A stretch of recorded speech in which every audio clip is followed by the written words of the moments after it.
সমন্বয়করা কিভাবে ৪৫ লক্ষ টাকার গাড়িতে চলছে, তারা সকালে একটা, দুপুরে একটা, বিকেলে আর একটা গাড়িতে কিভাবে চড়ে, জাতিকে তা বলতে হবে বন্ধুরা। রাষ্ট্রীয় গাড়ি বাড়ি থেকে শুরু করে রাষ্ট্রের টাকা খরচ করে যারা দল তৈরির জন্য উদ্যোগ নিয়েছেন তাদেরকে স্বাগত জানানোর সুযোগ নাই। সরকারকে বলতে চাই, অতি দ্রুত আপনারা বলেন আগামী 6 মাসের মধ্যে নির্বাচন সম্ভব, তাহলেই সম্ভব।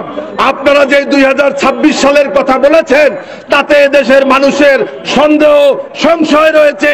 লেবার পার্টির চেয়ারম্যান মোস্তাফিজুর রহমান ময়ূক চিৎকার করে করে বলছেন, শুধু আমরা নই, তুই তো এমনি বদনাম হয়ে গেছিস সারাক্ষণ ধরে, আমাকেও কিছু বাদ দিচ্ছে না, সারাক্ষণ আমাদের গালমন্দ করে যাচ্ছে যে আমরা নাকি নানা রকমের কথা বলছি বাংলাদেশ নিয়ে। আরে ভাই, আমাদের বাংলাদেশ নিয়ে বাড়তি কোনো আকর্ষণ নেই।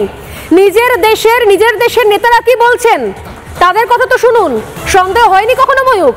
আজকে এই ফাইল যদি আমরা সামনে তুলে না ধরতাম তাহলে এই গদ্দারগুলো দিব্যি দিব্যি ভারতকে গালাগাল দিয়ে দেশের মানুষের চোখে হিরো হওয়ার চেষ্টা করতো নাকি? একদমই তাই। এবং মিনমিনে মিডিয়া বাংলাদেশেও আছে, বাংলাদেশের মিনমিনে মিডিয়া বলার সাহস পাচ্ছে না। স্বর্ণালী এবং আমি তো অন্তত বলছি, আমরা কেউ আপনাদের দেশের প্রধানমন্ত্রী হতে যাবো না, রাষ্ট্রপতি হতে যাবো না, আমরা আসলে দেশটাকে বাঁচাতে চাই। প্রতিবেশীর ঘরে আগুন জ্বললে আমরা কি চুপ থাকবো? না।